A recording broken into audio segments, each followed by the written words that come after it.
So I'm Rick Villars. I'm Vice President for Data Center and Cloud Research at IDC, and my role here is to be the facilitator for this panel.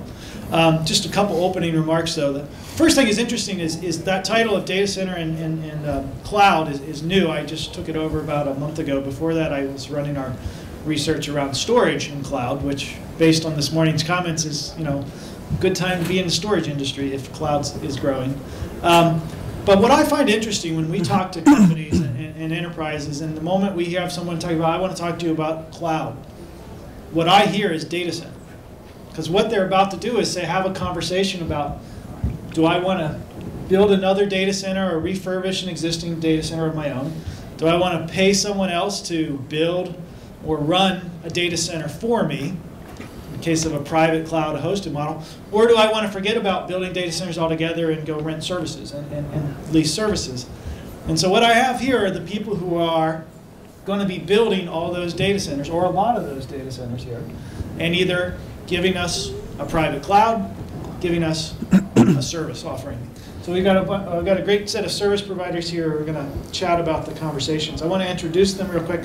Here from the right, I think Curt, we've all met, so he did the great keynote this morning. Thanks. So from Lockheed Martin. Next to him is R Deacon, who's the Chief Cloud Strategist for Terremark. Next to him is, and I'm going to get this right, Petteri Uljas, who just did the keynote next door. So he's also sort of got a full voice here, so we appreciate him setting up. Next to him is our secret participant, who isn't on the list, so I will go back, is Rijk Bedrick from Deutsche Telekom. So he's our special guest, so we wanted to make him feel extra special on this part. And then our last presenter, and he's, I think, doing the most for the team right now, is Joe Weinman, who's Senior Vice President for Cloud Services and Strategies at Telx, who's doing this with a cold. So we will appreciate his ability to talk through this.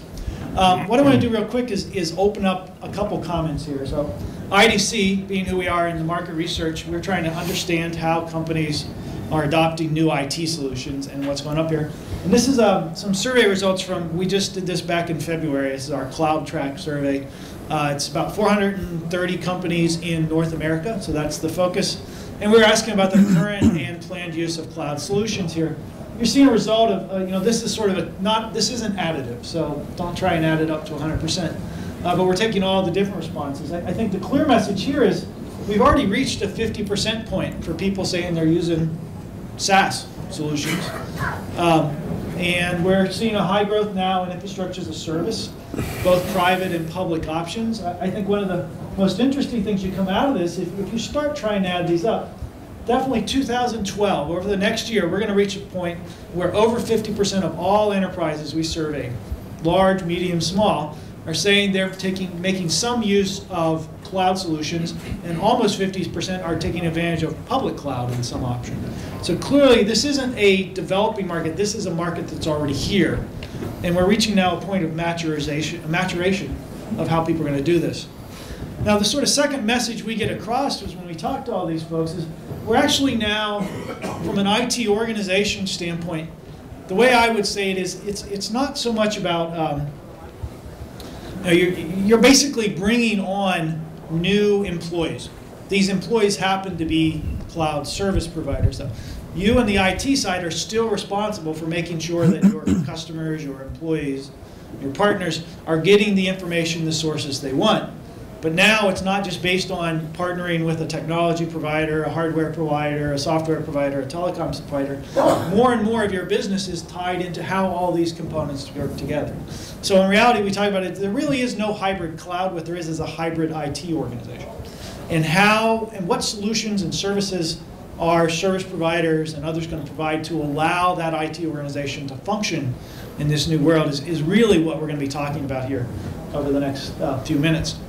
Now, the sort of last thing before we jump into this, and like everybody here, as part of that same survey, we went and asked, well, what are the big problems now if you're looking at public cloud, hosted private cloud?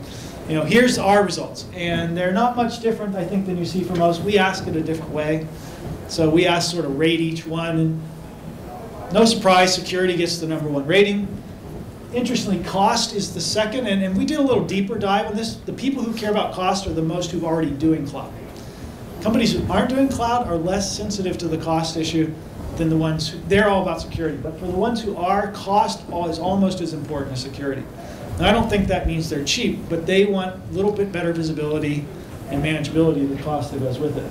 And then we're seeing growing focus on performance, availability, really the service level discussions. And we're going to come back and talk about this a little bit more in the future. Now this is a slide I want to skip by. We'll save it in case we get into a platform as a service discussion, just to sort of pick things up if we need to. But what I want to do now is do the polling question. So this is the way we're doing it. You have the question here. So if you're thinking about you as an enterprise and you're looking at your cloud commitment today, we wanted to see which of these would be the thing that would most accelerate in the next year your interest in public cloud solutions. So is it going to be tied into extending to new regions, new geographies? I want to use public cloud to do that. Is it about jump-starting your bring your own device and mobile apps services? Is that going to be cloud-driven? Is big data going to be a driver of cloud? Is that why you're going to start looking at solutions?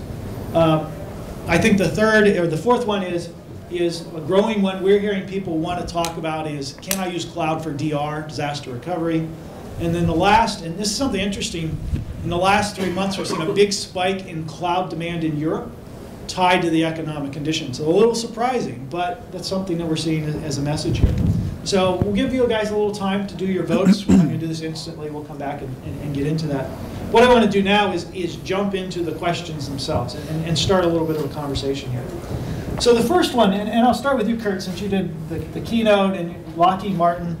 And going back to that comment about security is the #1 concern.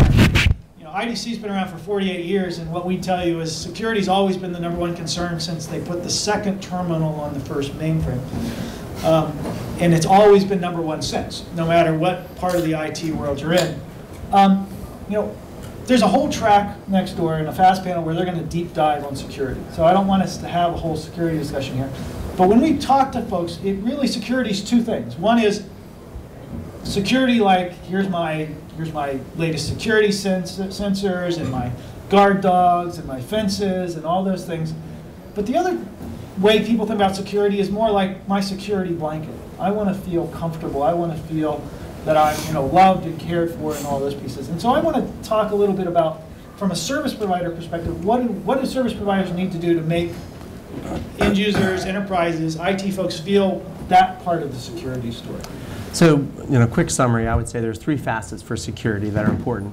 The first is understanding of your customer's business objectives or their mission, and ensuring they have the appropriate level of security that ensures their success. Security is typically not the end game, but it's an enabler so you can get a successful business result. The second component is trust, and that's the transparency into your metrics, your processes, your cybersecurity tradecraft, your understanding of cyber intelligence, and the ability to provide the level of security that meets that customer's requirement with full transparency. The general I trust you model, great. Let's go ahead and verify just a little bit. And the third one actually is a soft component. Security on a regular basis is used as a crutch not to go to cloud computing. So even though you may or may not have your security act together now, you have even less faith that you can go somewhere else. So now I'm not going to move to a cloud environment.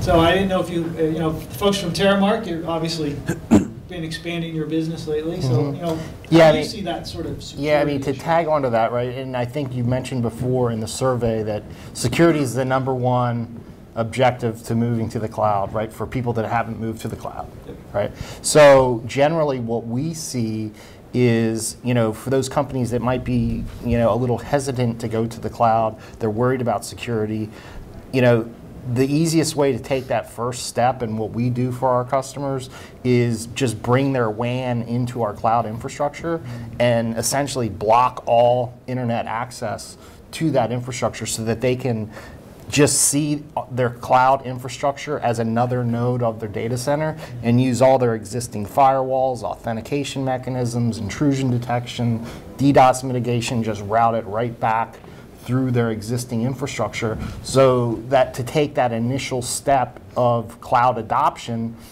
they don't have to really change any of their processes, procedures, you know, all their back office systems or monitoring, their management systems. It just looks like another node on their global WAN, and then just tunnel it back over MPLS. You know, similar functionality you can do via point-to-point VPNs, but you know, that's a way to kind of overcome that initial skepticism about moving to the cloud. Petteri, and I apologize for not doing the full introduction. You are representing Capgemini in the cloud space, and as we talked about last night, you're Capgemini Finland cloud leader. So you own the show. No, here. actually, the infrastructure, global infrastructure. Global infrastructure. So you've got that. It's not, you know, turn this into outside. You know, this is kind of a U.S. function, but clearly a lot of the concerns now are people want to go cloud, multi-country, multi-level.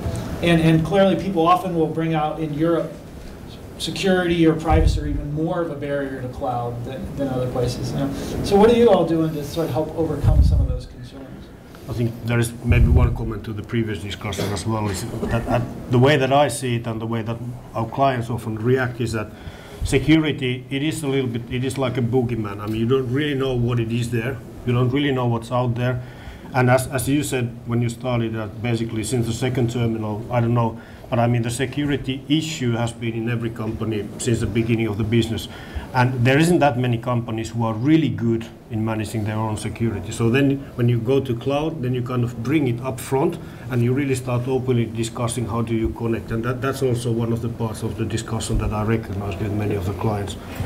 I think what you said about spanning across countries or regions, especially in Europe, is typical because basically it's still so that the countries define it so that even if you are using cloud solution, your data cannot leave your country borders. So basically all the data have to be, which means that also I think the cloud has been maybe, originally years back, I thought that the cloud would make it easier for us. We would just need to have one big theater in the US and one in Europe and one in the APAC. No, it's actually been the opposite way around. We've been actually forced to think more about having smaller regional data centers in all that kind of areas. And then, of course, there are different ways of data centers owning, renting, whatever, co-locating, but still. So I think at least for us, that has been a big change. So kind of change that I didn't expect to come with the cloud. Interesting. Derek, I would ask, one thing also, you know, there's infrastructure as a service, platform as a service, software as a service. Do the concerns around sort of security, data management vary by those types of apps in your customer base? That's a good question, actually. I do not think that they're very much. It's about looking at different aspects of security. I mean, if you take as a customer SaaS solution, then identity management, you know, federated security, federated authentication becomes much more of a focus than on the infrastructure as a service space, where you probably go first and use that as a translation of your existing legacy services into something which is, you know, in the cloud, and you want to make sure that you can touch those systems, that you have transparency where your data are, and so on. So here, auditability is much more of a focus than it is in the SaaS space, right? So, Joe, I give you a last chance if you think we've missed something in security place, or we can move on to another topic as well. I'd like to spend 20 minutes addressing the topic.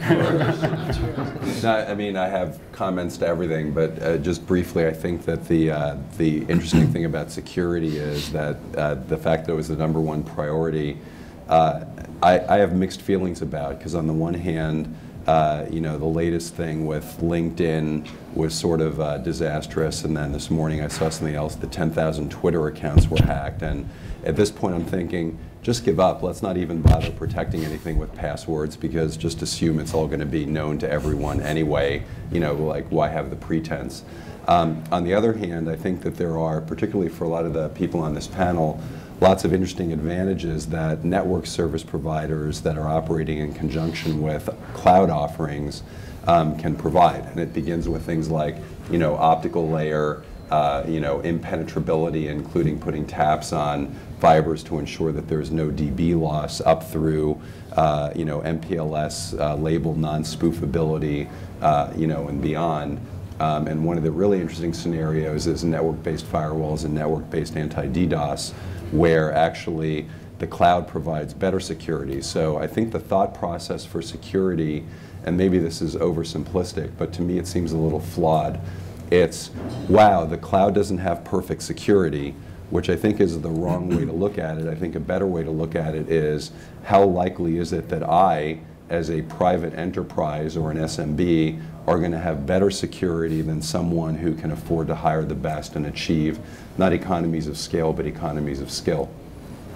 The other comment on the country issue, to me, I think there's this mythology around that somehow there are these enormous economies of scale, and that's where the value of the cloud comes from.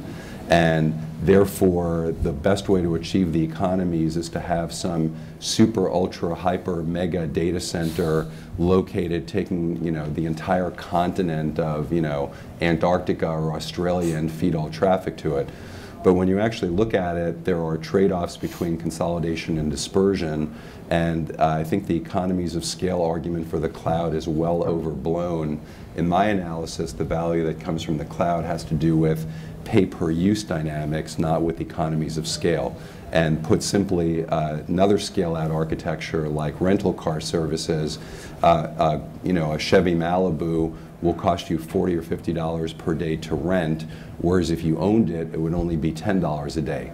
So to put another way, a world-class service provider with global economies of scale, like Avis or Hertz, charges 4 or 5 times as much as for you to do it yourself. It's still a rational economic decision to go for a rental, because the question isn't the $40 or $50 per day for the rental, it's that paying for 2 days is cheaper than buying a car that you would only use for 2 days. So once you accept that argument, it says that it's better to have a dispersed architecture that has advantages in proximity and latency reduction. And so I personally don't see country compliance as that big a deal any more than having like a local cloud-based data center in each country is no different than having a Marriott hotel in every city. It's, achieves the right balance of economies of scale coupled with dispersion for latency reduction. The kind of demand for agility goes for the data centers as well, not only for the usage, in a way. Yes, exactly. From service provider point of view. Yeah, no, that's good. That sort of brings on to the next topic. And Jeff, I was wondering, since you brought up the sort of using some of the network techniques to improve security, so private links and so forth, where YDC talks to folks about it, that's a security angle, but there's also usually a performance focus there. You get more companies who are now talking about they want that dedicated pipe between their data center and a cloud data center or multiple data centers. How important is it to start offering those kind of virtual private cloud or dedicated cloud links to helping companies get more, I don't want to say comfortable with just security, but with actually integrating it into the application work? It depends on the company, obviously. For established, quote, enterprise companies that have a global type footprint, generally they already have that investment in, a global MPLS, or, WAN, right? So for them to extend it into cloud data centers around the world, right, because we have data centers around the world, it's very inexpensive because there's no local loops, right? Those data centers are already on net with the data center. To turn up a port is fairly easy. All of our cloud centers now are carrier neutral as well. So whatever global provider they're using, they can bring into that facility. For most companies, we see about 50% of our customers are doing that today. So it is fairly significant. And I would say most of those other 50% are running web-based applications anyway, right? So it's publicly available information, it's websites, things like that, where security isn't as important, right? I mean, you need to protect passwords, which obviously companies aren't doing as well as they should, but in general, there's going to be different classes of applications that you put into the cloud for your critical back office applications. I think the ability to offer those types of networking services are imperative for internet-based or startups that are just doing a web infrastructure, not as much. Right, I'd interested since you're at Deutsche Telekom, and the same thing is interested a little bit in what's sort of missing from a service provider perspective to help companies do that kind of data center linkage. And I bring it up specifically in the area of disaster recovery, because that's where we hear a lot of people talking about if they want to try and use cloud for DR, they really need better sort of WAN management to make that happen. Yeah, that's true indeed. It's not just about WAN management. They do need to have much more. If they are going to use cloud services for DR, they have to have a clear view on the business process. They're opting for DR in the cloud, as well as its dependencies, because in DR cases, if you really move over to cloud-based services, then you have lots of interlinkage to your existing business processes somewhere in your legacy data center that introduces latency, that introduces conflicts if not, data is not being exchanged in time, and you have to be very careful about those plannings.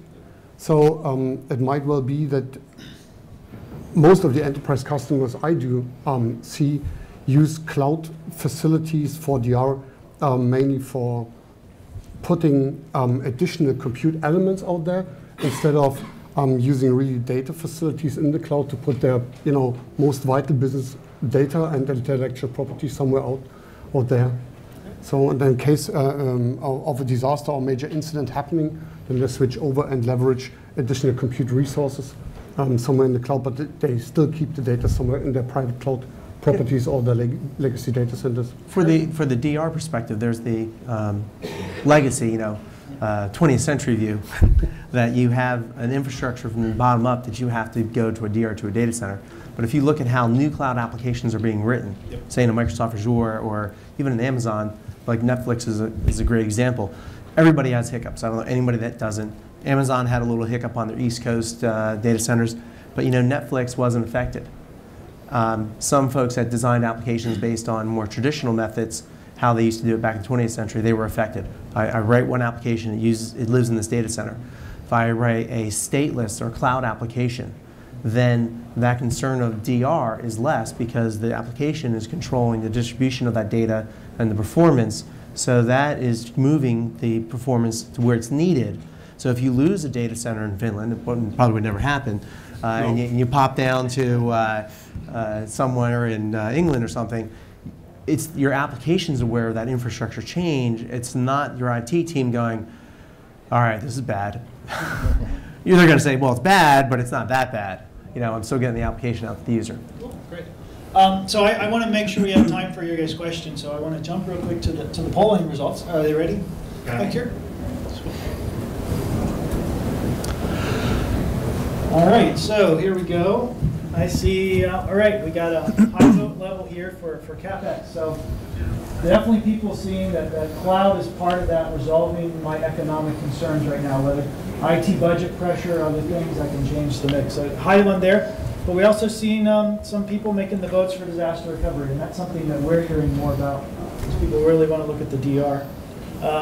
Some mobile there as well, so but not quite there on the big data or in the multi-geography. So good results. I think, guys, any reactions to these from you all?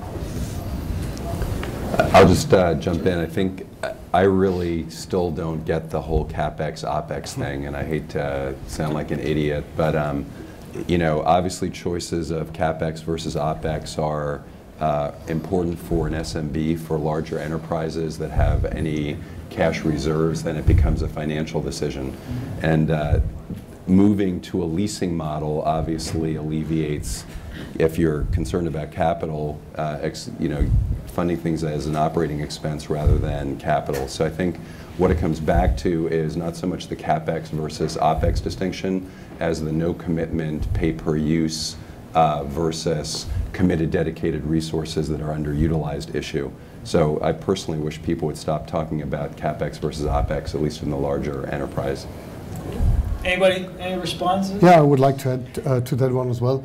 I find the CapEx discussion really interesting because many of my enterprise customers tend to believe that specifically if they move over to infrastructure as a service cloud solutions and pay-per-use or on demand, then they would save costs. And I always try to remind them that there's another side to that medal, which is the internal demand planning. So if they are not, I mean, cloud or pay-per-use or on-demand based services, they make it very easy for an enterprise customer or any customer to get more resources, right?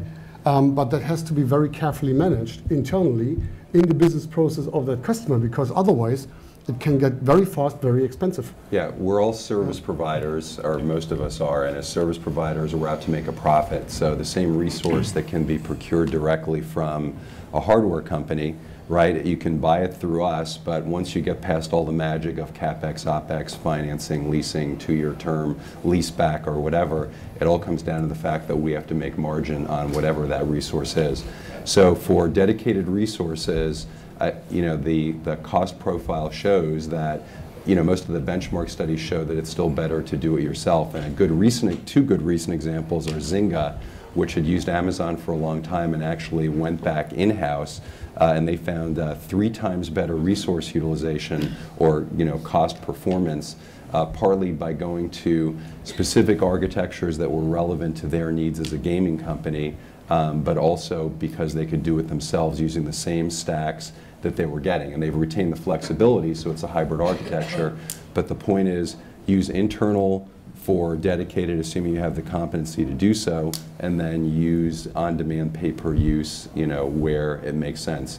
And then the other good example, some of you may have seen that Netflix reasonably got rid of their, or is getting rid of their, on-demand cloud service provider for cloud content delivery, and actually they're deploying nodes. A couple of them happen to be at Telx, which I can share since they shared it, which is good, but it's an example of having your own dedicated resources. Once you have sufficient baseline demand, just follows this whole strategy, which, you know, is complicated mathematically but simple to state, which is generally it's better to own the base and rent the spike.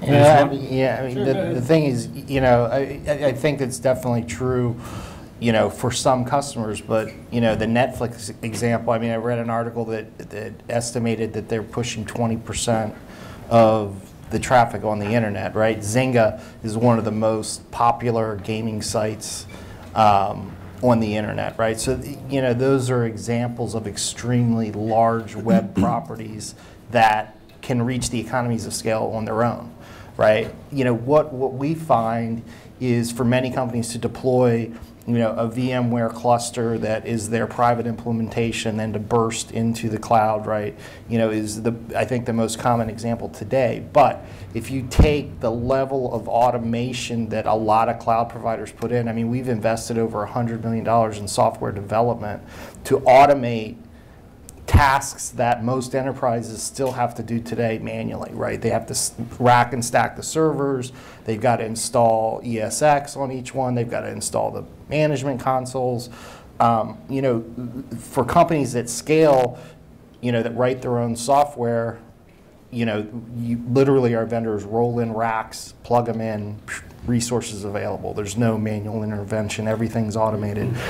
So, I mean, that's one thing that most enterprises, except for the extremely large, can't make those types of investments. So I would agree with you. I was referring to someone with the competency and volume. Right. I'm with you. Just actually one comment. I'm not a technician, so where I think about the CapEx and the flexibility, I think what we really talk about is a kind of somebody talk about the paradigm change, the next one after the internet, whatever, but I think it really is about the business model change.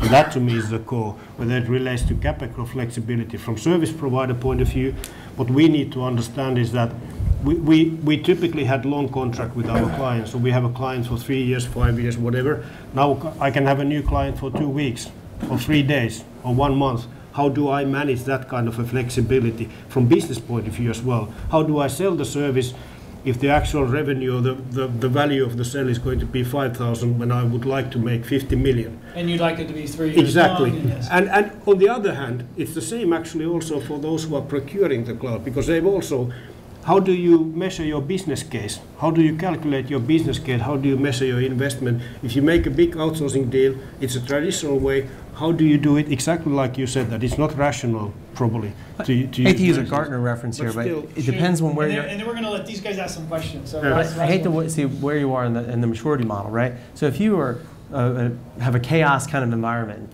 then moving to a service provider shows huge value because you're going to have it. But if you have a certain size, if you're bigger than a bread box, you have a very optimized environment.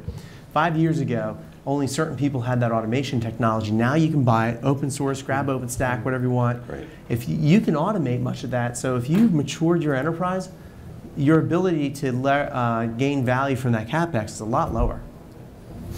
So with that, I want to thank you guys. And this was the primary, but I want to give you guys the chance now to ask them some questions. You know, is there something you're upset about with your service provider? Something they want to fix? Shoot. What would you guys say to individuals who would make the claim that if you're going to use any type of service provider, you're really giving up the ability to have any type of competitive advantage in that space? So I'll just repeat the questions. I know they want to do that. So what do you say to someone who says, like, if you could turn to any service provider, outsource or anything else, are you giving up competitive advantage in your space? Are you basically just announcing that IT is not my business and I want somebody else to do it for me?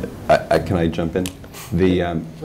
We'll roll down the line here. Just briefly, that's like saying, I believe, if you use outside counsel, you're giving up your opportunity to achieve competitive advantage, or an accounting firm refuse a bank to deposit your cash. So the fact that you're optimizing resources, agility, and flexibility, say at the infrastructure layer, or by leveraging a SaaS provider for CRM or SaaS, if that's where your competitive advantage lies in your HR system, then yes, I guess it would be true. But for everything else, your competitive advantage presumably would lie in your processes, including algorithms that are embodied as IT executable code that is running somewhere, and you're just ensuring that you're getting the proper mix of, you know, survivability, performance, availability, latency, security, et cetera. So it has absolutely nothing to do with competition going to a provider versus internally, except to the extent that, in fact, you can achieve greater operational excellence by using a service provider who can augment your own capabilities with economically effective capabilities that they offer, like geographic dispersion and like elasticity. Hey, Jeffrey, you want to, anything you? Yeah, you know, there's definitely advantages. You know, are you going to build your own network? Right, I mean, it's a similar thing, right? You know, large data center providers that are stamping out data centers around the world with standards, you know, and in-house expertise for facilities management and maintenance. You know, that there's advantages, and I think it's very similar to what you just said about, you know, using any other outsourced, you know, thing in your business.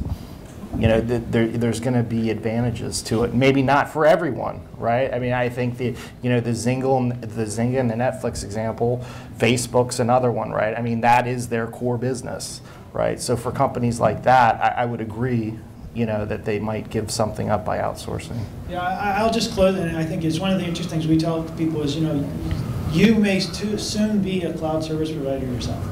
So no matter what industry you're in, and, you know, media, entertainment, healthcare, legal even, has become basically, you know, now a service provider-driven model. So there's an interesting balancing act there. Any more questions here from the audience, folks, people? Shoot. How do you resolve the concerns of potential clients who are worried about vendor lock-in? So yeah, the question here is the concern about vendor lock-in. That's a historical one for every box you ever buy, but I think the worry definitely in the service provider space is there's a fear that you have a little less control over that. So that's part of your risk analysis, that you probably do your threat management, right? You understand what your threat is, what the associated risk is, and how you're going to mitigate that. I mean, we all do that. It's like second nature kind of work. Is you should clearly have an exit criteria as part of that plan. When you work with any provider. So if you're doing a fantastic job, how do you get more? If you're not doing a fantastic job, what's your exit criteria to move from one platform to another? And I think that's a big challenge in cloud right now. And I'm just not picking on anyone, but if I wrote an application for Microsoft Azure and I decided tomorrow I'm going to use that application on Salesforce.com, that's quite an exit plan I'm going to need because they don't work together. I would just observe it has nothing to do with the cloud. So I don't buy the lock-in argument.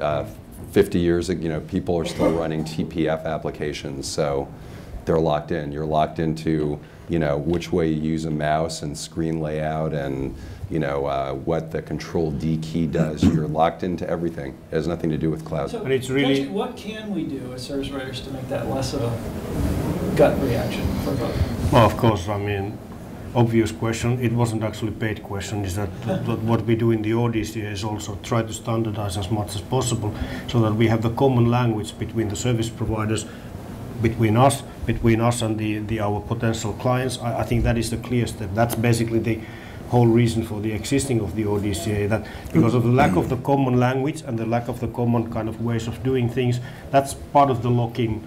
For us, I think it's still more a problem that the lock-in is so kind of loose than it is compared to the traditional business. But I do see it the other way around as well. So I think that's... Another question, Darren? So I'm curious what investments each of you are making in terms of hybrid cloud, not hybrid organization, but hybrid cloud, on enabling clients to bring their workloads. Are you investing in tools, APIs, working with some of the industry standard tools that are relevant, like a cast iron and a boomy? Or are you going out to the BMC and the other folks to say, here, put my APIs in your tools? So yeah, just to repeat the question is what are the service providers doing to support, enable the hybrid cloud model for their customers and make that easier to do that? And what are the tools they're looking for, traditional or new ones out there? Yeah, I'll take that one. I've actually been quite disappointed by some of the enterprise software vendors and their lack of development of these tools. We actually made an acquisition last year of a company called CloudSwitch, which allows you to take a VMware virtual machine or a Zen virtual machine or even an Amazon AMI and interchange them between hypervisors. So we've had to do the development ourselves so customers can take different workloads, move them in without having to change IP addresses and host names and all those types of things. I thought we would see more commercial tools available by now. I would anticipate in the next several years, your typical enterprise vendors that you're probably using today to do your monitoring and management will have that feature functionality built in. But one of the things the ODCA is, working very hard to do is establish those interoperability standards with the hope that the enterprise software vendors will build those into their tools. I'll go a little bit controversial. I think open source will end up ruling the world. And the reason why is the licensing and business models, when you look at scale, I won't pick on any particular company, but if you go to Google and ask them how much enterprise software they use, or you get a Facebook and ask how much enterprise software, or a particular company came to us, and we're an SI, so we use the usage models in a big way. So we look across using whatever's the best to go forward with our partners, with the customers. And they were showing us some software, and we said, hey, this is great, turn the key, cloud in the box. Is this what you're using for your public cloud? And it got really quiet, and the answer was, no, we're using OpenStack. And I said, well, why are you using OpenStack? We couldn't afford the licensing costs for our own software. So at the risk of overstaying my welcome, I think the problem is even more challenging than what you described, because it isn't just hybrid cloud architectures. I think that we're seeing the era of the intercloud. And so the whole point of mashups of new business models where one cloud provider backs up another with spare capacity, et cetera, really I think is driving a new tranche of network requirements. And so those network requirements include things like bandwidth on demand, but also QoS on demand, route control, sort of very fine-degreed controllability of the network assets and a greater degree of interconnection of network assets than we've seen before in the traditional, no offense to service providers, because I was at one before most of you were born.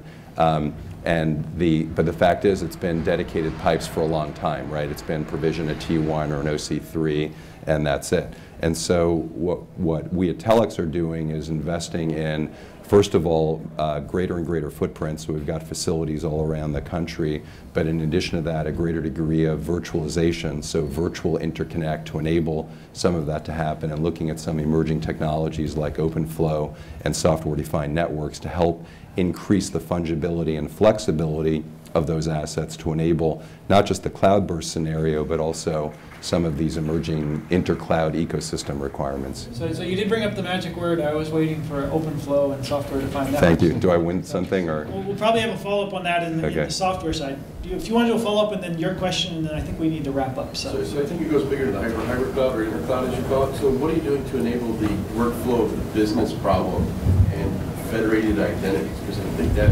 investment has to come to your level, not just be the client's investment.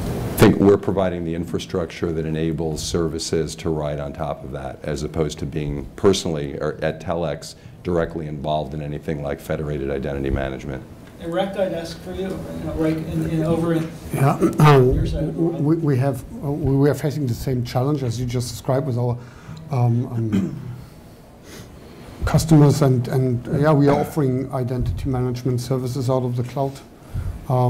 Federated identity management. We are working in other councils, not just ODCA as Deutsche Telekom, to standardize federation across devices and across platforms, because that is key to, really moving business relevant business processes into the cloud. So. Yeah, I think the mobile device explosion and consumerization are going to end up being a big influence on this. Yeah, and it's not just the device, so the human to system connectivity and federation of security and identity management is even more. It's the machine to machine communication, which is key, because as a customer, you had your legacy data center with your legacy business processes and maybe your enterprise workflows wrapped around, and now you're moving parts of it or complete business process into the cloud. So how do you manage to get the identity federated without having to rewrite all your, workflows? So that is the market's driving a lot of this. So social networks, Facebook with 900 million plus folks. The market, social networks are driving a natural convergence in identity management. So I think a lot of people invest in this area, but it will be the market that defines what our identity management is, less than industry.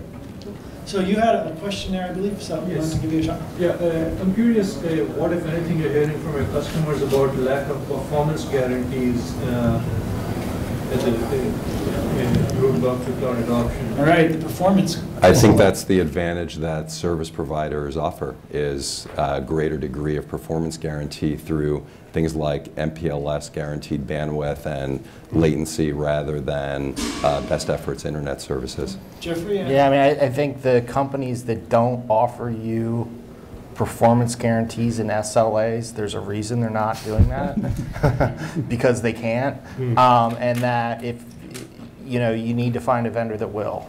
And we deliver mission enabling capabilities. We have performance SLAs that you would be amazed about. Good. Okay, I think we need to wrap up here. I apologize if you didn't get your question answered, but we're all around today. I think everybody's here. I appreciate you guys taking the time to chat with us. I did want to close with a couple things. So first of all, I wanted to remind you, take advantage of the resources that the ODCA is bringing up here. Definitely look at Pete, look at the meet functions. The whole point of this is for us to start sharing experiences, feedback, helping each other start doing this, and definitely cloud is one of it's transforming businesses and industries, and I think that's where we're going to need a lot of work together. There's so many facets to go here, but I also want to say, it's all not just technical. Please join us at the reception as well. That's I think where some of the best things done is over cocktails. So I appreciate that. I want to finish by thanking all my panelists. I think you guys did a great job. Appreciate the input. I know it's a rapid fire thing, so we could have dove into some issues a lot more. I had a couple on big data I wanted to get into, but we'll follow up. And thank you all for sitting through this and your questions and your feedback. And go out and have a great rest of the day. Thank you.